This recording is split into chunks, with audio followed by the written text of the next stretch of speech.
हरीश रावत का नाम तो सब लोग जानते हैं, चाहे उत्तराखंड की बात हो या फिर देश की बात हो, बड़ा नाम रहे हैं। लेकिन कुछ बातें ऐसी हैं जो हरीश रावत के बारे में आमतौर पर लोग जानते नहीं है, उन्हीं से पूछ लेते हैं क्या बात है। सर, कौन सा गांव रहा, कहां से चले और कहां पहुंच गए? देहरादून तक पहुंच गए, कहां पहुंचा दिया उसने?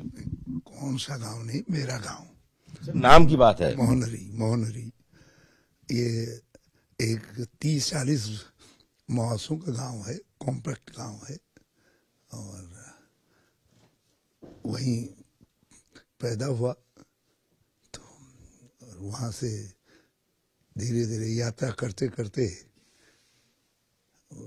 दिल्ली भी पहुँच गया, लखनऊ भी पहुँच गया, और अब देहरादून भी आ गया, और अब हल्द्वानी लाल कुआं में हूँ। तो जीवन की यात्रा है, मगर मोहनरी जन्म स्थान से अटूट रिश्ता होता है व्यक्ति का। आप माँ कौन होगी ये आप नहीं तय करते, और वैसे ही जन्मभूमि कौन होगी उसको आप तय नहीं करते। तो अपना गांव कौन होगा ये भी आप तय नहीं करते, ये तो ऊपर विधाता तय कर देता है। तो उसने जो तय कर दिया वो हमारे अब भी सर माथे है, हमारे सपनों में है, हमारे दिल में है। सर, राजनीतिक भविष्य हरीश रावत का किसने तय किया? ये बड़ा अजीब सा सवाल है, इसका उत्तर मैं भी नहीं खोज पाया। मेरी घर की परिस्थितियां ऐसी नहीं थी कि मैं ये काम करता। जब मैं बीए करने के बाद लखनऊ विश्वविद्यालय से किया मैंने, तो वहाँ बाढ़ आ गई। 1-1.5 महीने के लिए विश्वविद्यालय बंद हो गया, और जो विश्वविद्यालय प्रशासन था वो हर हालत में खाली करवाना चाहता था हॉस्टल को उस पीरियड में।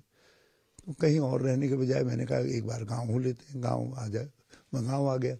तो गांव आया तो मुझे माँ की और सब दशा देख करके मुझे लगा कि मैं तो बड़ी ज्यादती कर रहा हूँ। तो मैंने फिर लखनऊ जाने का इरादा, मैं LLB का उसमें स्टूडेंट था, मैंने फिर वो इरादा त्याग दिया। मैंने कहा बाद में देख लेंगे, हो जाएगा तो हो जाएगा। मैं ऐसे ही नौकरी ढूंढते, मैंने कहा तब तक एक स्कूल हमारा जहाँ पढ़ा था तो वहाँ श्रमदान करने लग गए हम लोग। 8-10 लड़के थे, हमने जोड़े श्रमदान से, हमने एक कमरा बनवाया, एक दानदाता भी ढूंढ लिया, और फिर मैनेजमेंट कमेटी के साथ मैं सेक्रेटरी के तौर पर जुड़ गया। तो मान्यता के लिए मेरे लखनऊ में पढ़ा था तो थोड़ा सा असर था, तो मैं उसकी मान्यता ले आया। तो मैंने मान्यता ले आया तो नेता हो गया। अच्छा, तब तक भी मैं ये नहीं समझ पाया कि मैं किस दिशा की तरफ जा रहा हूँ, किस दिशा की तरफ। लेकिन थोड़ा बहुत जो है नेतागिरी में झुकाव, जब मैं रामनगर पढ़ने के लिए गया था तो एक सुशील कुमार निरंजन थे, दलित नेता। एक हमारे वहाँ के रामलाल नेता थे, उनको नेताजी नाम था, बल्कि वो 1960s के करीब भी हाथी चुनाव चिन्ह से लड़ते थे। वो इसीलिए कहते थे मायावती का हाथी नहीं है, मेरा हाथी रामलाल का हाथी है। तो वो भूमिहीनों के नेता थे। पुसड़ी गांव, ये रामनगर के पास में सुंदर खाल, जहाँ डिकाड़ा वो पार्क है जो है गढ़िया मंदिर के पास के, वो सब, हाँ वो सब जमीनें उनकी बसाई हुई थी। वो लाए थे लोगों को, वो और भवानी राम जी जो है। तो मैं, सुशील कुमार निरंजन कम्युनिस्ट थे और एक पत्रकार निकालते थे, तो उन्होंने पता नहीं मुझ पर कब से काम वो करना शुरू किया। धीरे धीरे गपशप में, बातचीत में, ये में, फिर एक का झुंडरी बन गई। तो लल्ला टी स्टॉल, डंगवाल का टी स्टॉल। सर, मैं इस चीज के बारे में जानने से, इस बात पे आने से पहले एक बात और पूछना चाहता हूँ। सर, क्या कभी ऐसा हुआ कि माताजी या पिताजी की किसी की डांट पड़ी हो, किसी की मार पड़ी हो हरीश रावत को? नहीं, डांट वाट तो बहुत पड़ी। मैं तो बड़ी शरारतें करता था। माँ तो कम मारा, कभी कभी हो सकता है कभी मारा हो, लेकिन पिताजी तो स्कूल में, जब मैं प्राइमरी में पढ़ता था तभी हेडमास्टर साहब थे चिंताराम जी हमारे, उनको एक डंडा दे करके आए थे कि इसको जो कुछ गड़बड़ करे तो इसकी पिटाई करना। आजकल के माँ बाप की तरीके से नहीं है कि टीचर ने पीट दिया तो फिर मुकदमा झेलो। उस समय तो अध्यापक को उसी को अच्छा समझा जाता था जो बच्चे को कंट्रोल में रखे। तो मुझको कंट्रोल में रखने के लिए पिताजी जो है, और जब महीने 1.5 महीने का बाद जाते थे स्कूल तो कहते थे ये क्या क्या कर रहा है, ये तो बड़ी गड़बड़ करता है। तो मैं मतलब पिताजी को ज़्यादा शिकायत रहती थी, चिंताराम जी को कम रहती थी। चिंताराम जी इस बात से खुश थे कि मेरी पढ़ाई में नंबर अच्छे आते। मनाने और उठने का जो खेल था वो किसकी तरफ से होता था, माता जी की तरफ से, पिताजी की तरफ से? क्योंकि पिटाई होने के बाद जाहिर सी बात है नाराजगी भी होती होगी। नहीं, मैं आकर के नैनिहाल चला जाता था। मेरी नानी मुझसे बड़ा प्यार करती थी, तो मैं उसके पास चला जाता था। वहाँ मुझको दूध घी वी भी मिलता था, माल्टे वाल्टे भी मिलते थे। लेकिन शरारतें गांव में चलती रहती थी। मगर उस समय गांव की जो शरारतें होती थी, बड़े बुजुर्ग उसको प्यार करते थे। माँ बाप जरूर डांटते थे, लेकिन गांव के लोग किसके माल्टे नहीं खाए हमने, किसकी ककड़ियाँ नहीं खाई, किसके चोरी नहीं की, कहाँ कहाँ इलाकों में करते थे, लेकिन कोई कुछ नहीं कहता था। बल्कि जब मुझको पार्लियामेंट का टिकट मिला, जहाँ से मैंने हाई स्कूल किया था, वहाँ मैं भाषण दे रहा था नीचे, तो छत में औरतें आकर के बैठी थी। तो वो एक दूसरे से कह रही थी, यार वही हमारा शिव चूरता था ये पहले। तो मैंने फिर उनको कहा, हाँ, मैंने कहा जो है मैं वही हरीश रावत हूँ, और गलती की है तो माफ कर देना, लेकिन वोट जरूर दे देना। बड़ी खुश हुई वो, बड़ी खुश हुई। तो थी उस समय, वो उस समय बहुत अच्छा था। एक रामनगर में लाला जी थे, बड़बू जी थे, वो हम लोगों को अपनी दुकान के नज़दीक नहीं आने देता था। कहता है मेरी दुकान की तरफ मत देखो, ये करो वो करो। तो हमने एक दिन उसके खटिया में बाहर सोता था वो गर्मियों में, उसकी खटिया में गधा बांध दिया, और गधा बांध करके गधे को उचका दिया। गधा उसकी खटिया लेकर के दौड़ा, आगे को दौड़ गया, तो लाला धड़ाम से नीचे गिर गया, बेचारे चोट वोट लग गई लाला को। लेकिन उसने कभी बुरा नहीं माना। जब मैं कभी रामनगर जाता था तो उससे मेरी दोस्ती थी होगी, वो बड़ा खुश रहता था और उसका जिक्र करता था। तो वो जमाने दूसरे थे। पुराने वक्त को लेकर, पुराने साथियों को लेकर आज हरीश रावत क्या सोचते हैं? नहीं, बहुत याद आते उस समय के। उस समय का शांत कुछ दूसरे तरीके का था। एक किशन नाम था, तो उसकी मेरी प्रतिद्वंद्विता थी। वो मेरी राइवल टीम का कैप्टन था। मैं उसको कभी नहीं पटक पाया। टीम हमारी जीत जाती थी, लेकिन उससे कुश्ती में मैं रोज हार जाता था। मगर दोस्ती इतनी पुख्ता थी। उसके काफल होते थे, उसके पेड़ थे कुछ काफल के, और वो जो है, जब मैं बाद में भी मेरे पास टोकरी भर करके काफल भिजवाता था। उसको मालूम था कि हरीश रावत को बड़ी पसंद है, क्योंकि मैं पहले वहाँ भी जाता था ना शरारतें करने के लिए, तो होता रहता। तो वो समय दूसरे थे। आज के समय में वो बातें नहीं है। सर, हरीश रावत को रोना आता है या राजनीतिक थपेड़ों ने आंसू बिल्कुल सुखा दिए? आंसू रोकना आता है। मेरा अपना मानना है, आंसू आपकी व्यक्तिगत संपत्ति है, वो दिखाने के लिए नहीं होती। लेकिन रोना बहुत बार आता है, मन रोता है। ऐसा नहीं है मैं इंसान हूं कि न रोता हूं।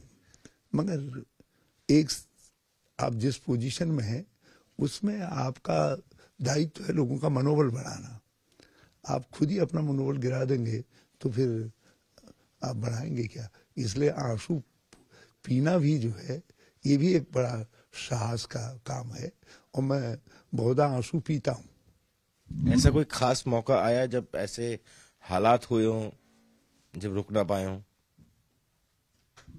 हाँ, जब मुझको मेरी सरकार गिरा दी गई, बड़ा वो हुआ, सुप्रीम कोर्ट तक लड़ना पड़ा, बजट गायब हो गया, बड़ा परेशान हो गया। उस समय वास्तविक स्थिति थी कि बड़ा कष्टपूर्ण तरीका था। मुझे लग रहा था कि भाई मुख्यमंत्री तो बन गया, कुछ कर नहीं पाऊंगा, अब ये करने नहीं देंगे, तो बड़ा तंग था मैं जब केदारनाथ जी के मंदिर में गया और पूजा की तो मुझे रोना आ गया। और अच्छी बात ये हुई कि केवल हिंदुस्तान ने उसको छापा, उसी ने देखा, बाकी किसी ने देखा नहीं। लेकिन तब मैं नहीं रोक पाया, कुछ आंसू आ ही गए। पर आज तक ने देख लिए हैं वो आंसू आपके, आज भी थोड़ा सा झलक रहे हैं। अल्लाह रखा कौन है ये? अरे ये हमारे एक पहलवान था, तो वो लोगों को कुश्ती सिखाता था। हम वहाँ इंटर कॉलेज के फील्ड पे खेलने जाते थे। मैं बहुत अच्छा स्पोर्ट्समैन तो नहीं था, लेकिन जैक ऑफ ऑल आर्ट्स था, तो सब खेलते थे। तो उसके बाद सिनेमा हॉल था वहाँ पे, उसके पास में उसकी कैंटीन थी, तो वहाँ गपशप मारने के लिए लोग इकट्ठा होते थे और बहुत दादा टाइप के लोग इकट्ठा होते थे। तो कभी कभी मैं भी वैसे ही चला जाता था। तो अल्लाह रखे से मेरी दोस्ती थी। अल्लाह रखे की दोस्ती एक भस्ती कहते थे, यूनुस खान नाम था। बाद में कश्मीर में उसने दुकान खोली थी, अब मर गया। मेरा बड़ा अच्छा दोस्त था। तो उसके नाते जो है अल्लाह रखे से मेरी अच्छी जान पहचान हो गई थी, अच्छी दोस्ती हो गई थी। आपने कई बार जिक्र किया कि उस दुकान पे आपने राजनीति का काखा गागा सीखा। वहाँ थोड़ा कम सीखा। लल्ला की दुकान और डंगवाल की दुकान पर, चाय के खोमचे पर, वहाँ ज्यादा सीखा। वो कब चस्का लग गया सुनने की बात, सुनने की जो है, वैसे मैं वो नहीं करता था, मगर वो चस्का लग गया। दो लोग, बल्कि एक ललित था मेरा, दुर्गापाल करके, उसका भाई पुष्कर अब भी राजनीति में है, तो रामनगर से ललित, और एक कैलाश जोशी, ये दोनों, हम तीनों क्लास फेलो थे। ये दोनों बड़े बहस मुआवजे वाले थे, बड़ा वो करते थे। और मैं बहुत बहस करना पसंद नहीं करता था, लेकिन इनके चक्कर में आ गया। सर, आज के लिए मेरा आखिरी सवाल, क्योंकि वक्त बहुत कम है। आज के हरीश रावत में और पहले के हरीश रावत में क्या फर्क है? बहुत छोटे से में बताइएगा सर। कोई फर्क नहीं है, बल्कि मैं, कई लोग मुझसे पूछते हैं कि इतनी सस्टेनेबिलिटी कैसी है आपकी स्वभाव में। उसमें जो है सबसे बड़ा योगदान जो है उस समय के हरीश रावत का है। मैंने उस समय के हरीश रावत को मरने नहीं दिया है। वो मेरे साथ ही जीता है, चाहे मैं किसी पद पे भी पहुंचूं, वो हरीश रावत मेरे अंदर जिंदा रहता है। आज तक से बात करने के लिए बहुत बहुत धन्यवाद। आपने अक्सर हरीश रावत की राजनीति के बारे में जाना होगा और बहुत सारी ऐसी चीजें जिनके बारे में जाना होगा, पर हरीश रावत की असलियत बचपन से शुरुआत होकर कहां वो कॉलेज में गए, कहां उन्होंने राजनीति सीखी, कहां उन्होंने शरारतें की, कहां पिटाई हुई, कौन उनको मनाने गया, क्या क्या उन्होंने किया, किस किस तरह की शरारतें की, ये शायद आप लोग नहीं जानते, पर आज ये सब चीजें आपको देखने को मिलेंगी। कैमरामैन प्रवेश राणा के साथ दिलीप सिंह राठौड़, लाल कुआं, आज तक।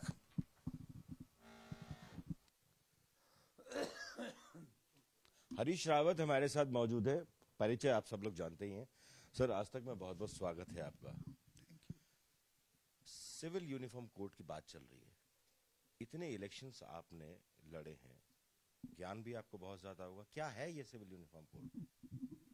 ये भाजपा का एक दिमागी फितूर है और कुछ नहीं है। वो संविधान निर्माताओं ने, बाबा साहब अम्बेडकर ने जो भी एश्योरेंसेस डिफरेंट सोसाइटी के सेक्शंस को दिए, उनको उलट देना चाहते हैं। उनको गांधी, नेहरू, अम्बेडकर तीनों की विचारधारा के विरोध में खड़े हैं।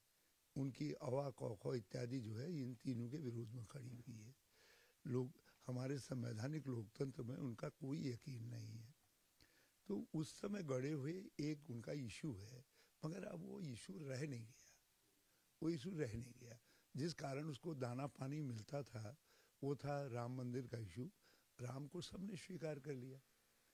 जब राम जी के जन्मस्थान में मंदिर बनने की बात को जो है सर्वसम्मति से सुप्रीम कोर्ट करता है, और मुस्लिम जज थे, वो भी जज की तरीके से ही जजमेंट देते हैं, तो आप अंदाज लगा सकते हैं कि उस सोच में कितना बड़ा बदलाव आ गया है। जिस तरीके से मुस्लिम इम्पोर्टेंट लीडरशिप ने, रिलीजियस लीडरशिप ने भी जजमेंट को स्वीकार किया, उसके बाद तो भाजपा तो मुद्दा विहीन हो गई है।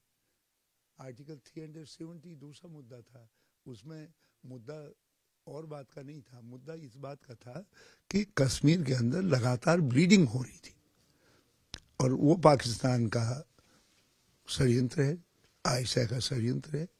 उसके शिकार सारा देश हो रहा है, उत्तराखंड हो रहा है, तो उससे भाजपा को इन चीजों को कम्युनलाइज करने की जो है खाद पानी मिल जाता था। तो अब खाद पानी मिलना बंद। ये तो इनके मुख्यमंत्री जी ने दो बातों पर गौर ही नहीं किया।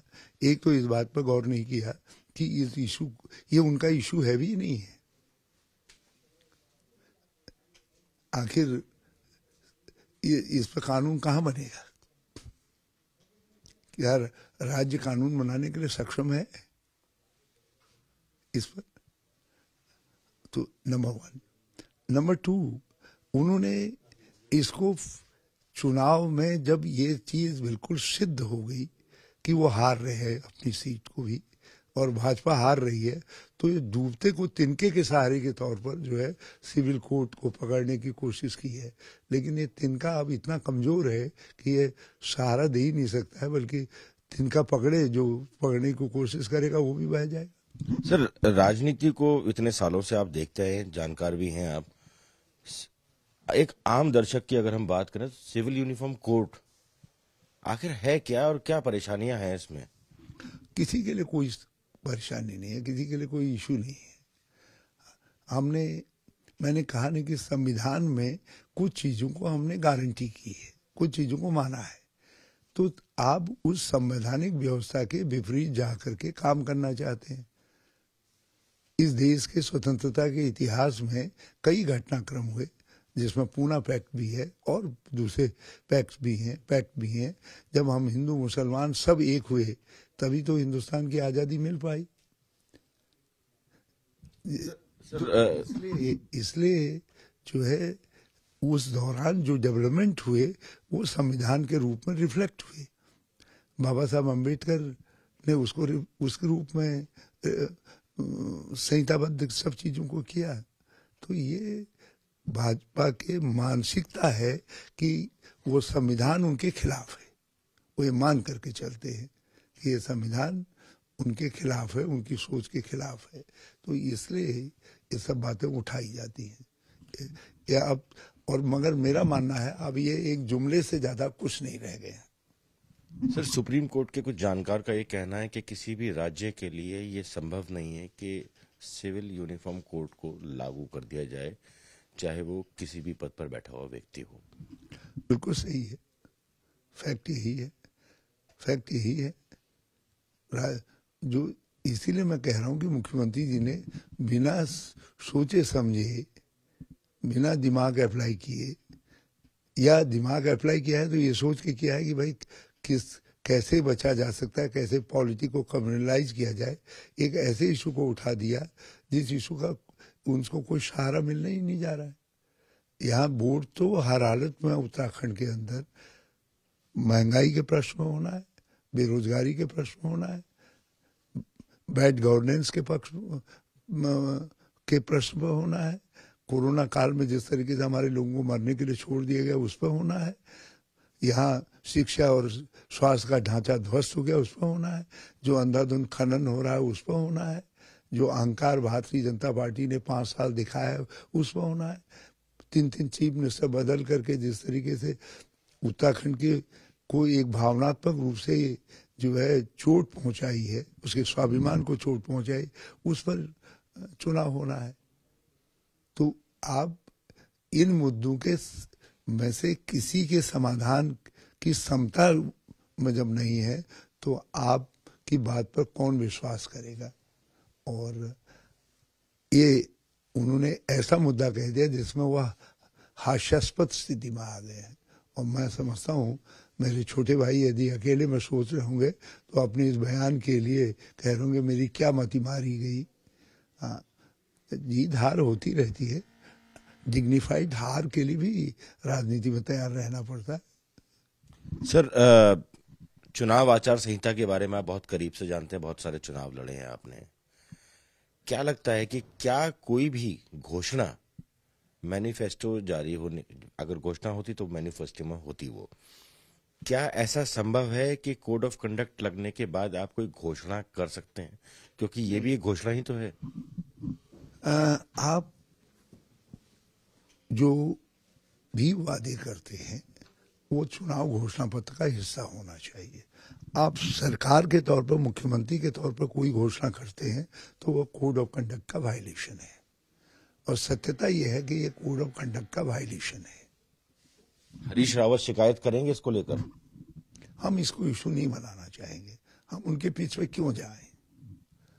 हम जनता की पिच पे खेलेंगे। जनता ने एक पिच बना रखा है, जिस पिच में बैटिंग करना भाजपा के लिए असंभव है लगभग, तो हम काहे के लिए उनके पिच पे जाएं? हमारे तो ये बहस का इशू है ही नहीं। ये तो भाजपा ही ताली बजाए या भाजपा ही जो है रोना रोए, वो जाने। आशिक से बात करने के लिए बहुत बहुत धन्यवाद। सिविल यूनिफॉर्म कोड को लेकर जिस तरीके से इस समय पूरे देश में चर्चा चल रही है, उसकी शुरुआत हुई उत्तराखंड से, लेकिन हरीश रावत इसको चर्चा का विषय नहीं मानते हैं। उनका साफ तौर पर कहना है कि ऐसी बैटिंग वो करना ही नहीं चाहते, जिसका कोई वजूद ही नहीं है। कैमरामैन प्रवेश राणा के साथ दिलीप सिंह राठौड़, लाल कुआं, आज तक।